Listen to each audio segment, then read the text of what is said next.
सबको पता है कि ये सदगुरु साईं वसणगोड शहंशाह पारूशाह दरबार आसाउतड़ स्थान दुआओं की दरबार, ये एक सूफी दर है, फ़कीरी स्थान है।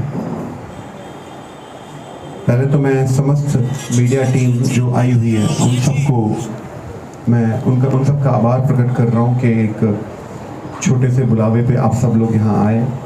बस यही प्यार हमेशा मान ये बरकरार रहे। सदगुरु साईं अमरदास साहब जी तीसरी पातशाही, उनकी 83 वर्षीय उत्सव व दरवेशों में दरवेश सदगुरु बाबा साहेब परमानंद साहब जी, उनकी पहली वर्षी साहब, उनके उपलक्ष्य में तारीख 19 से 25 मई 2022 को श्रीमद् भागवत महायज्ञ ज्ञान सप्ताह आयोजित किया गया है, जिसमें देवी चित्रलेखा वृंदावन से आकर के अपने मुखारविंद से श्रीमद् भागवत के बारे में आपको पूरा बताएगी, ज्ञान देगी, आपको सत्संग करेंगी, कथा करेंगी। इस कार्यक्रम के उपलक्ष्य में 19 तारीख को सुबह 10:30 बजे दरबार साहब से कलश यात्रा निकलेगी, जिसमें हमारी माताएं बहनें जो भी हैं वो ये मान्यता होती है भागवत की कि जब हम ये कलश लेकर के परिक्रमा करके हम जहाँ भागवत आयोजित किया जाता है वहाँ रखते हैं और 8 दिन के बाद वो कलश एक अमृत के जैसा हो जाता है, अमृतपान हो जाता है। अगर वो कोई अमृत पीता है तो समझ लीजिए कि उसको मुक्ति प्राप्त होती है। ये एक भागवत का महात्म है। तो कलश यात्रा है 10:30 बजे सुबह, और 20 तारीख को पूज्य सदगुरु शहंशाह बाबा पारूशाह साहब, सदगुरु साईं वसणगोड साहब, जैसे कहते हैं कि गुरबाणी में ये कहा गया है, करण करावन आपे आप मानुष के कुछ नाही हाथ। देखिए, फ़कीरों के दरबारों की महिमा यही है कि यहाँ करने कराने वाले वही हैं, हम तो नौकर हैं, हम तो उनके दास हैं। उन्होंने हमको अपनी सेवा में रखा है, यही सबसे बड़ी भाग्य की निशानी है।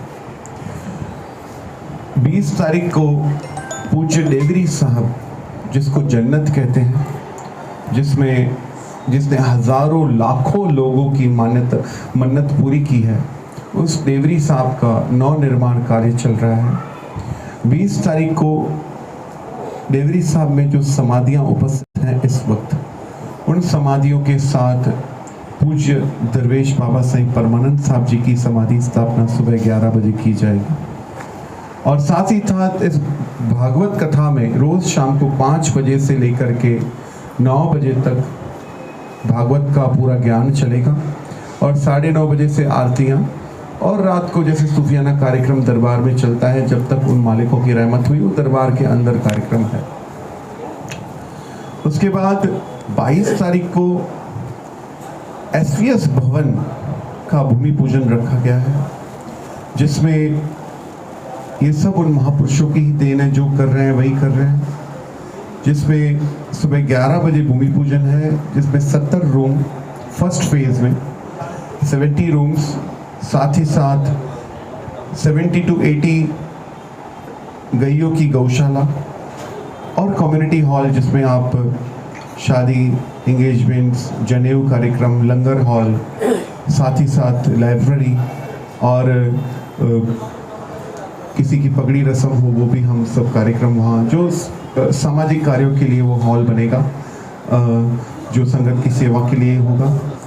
और 23 तारीख को श्री गुरु ग्रंथ साहब का पाठ साहब आरंभ होगा।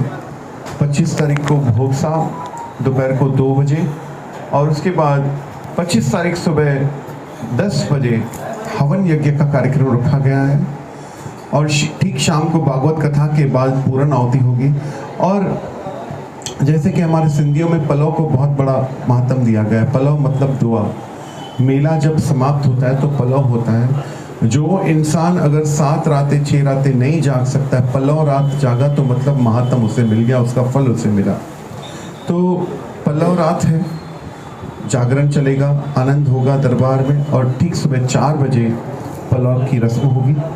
मैं चाहूँगा कि आप सब मीडिया और जो भी संगत जो मीडिया से जुड़ी हुई है, वो सब लोग इस मेले का आनंद प्राप्त करें और अपनी सभी मनोकामनाएं सिद्ध करें। दरबार के भक्तों और उनके प्रेमियों के लिए कोई संदेश आपका? मेरा तो एक ही संदेश रहता है, एक जीवन में अगर इंसान को सुखी रहना है, सेवा, सिमरन, त्याग, 3 चीज़ हैं। त्याग मतलब एडजस्टमेंट। अपने जीवन में अगर हम एडजस्ट करना सीख गए तो काफ़ी कुछ सीख जाएंगे। मन को मारना सीख गए तो इंसान ने जीवन जीने की जंग जीत ली। और सेवा, जिस इंसान के जीवन में अगर सेवा नहीं तो उसका जीवन व्यर्थ है। सेवा में ही सब कुछ है। जो भी जिस दरबार से जुड़ा है, जिस स्थान से जुड़ा है, कहीं भी जुड़े रहें, बस सेवा करते रहें। और सिमरन हमारे जीने की राह है।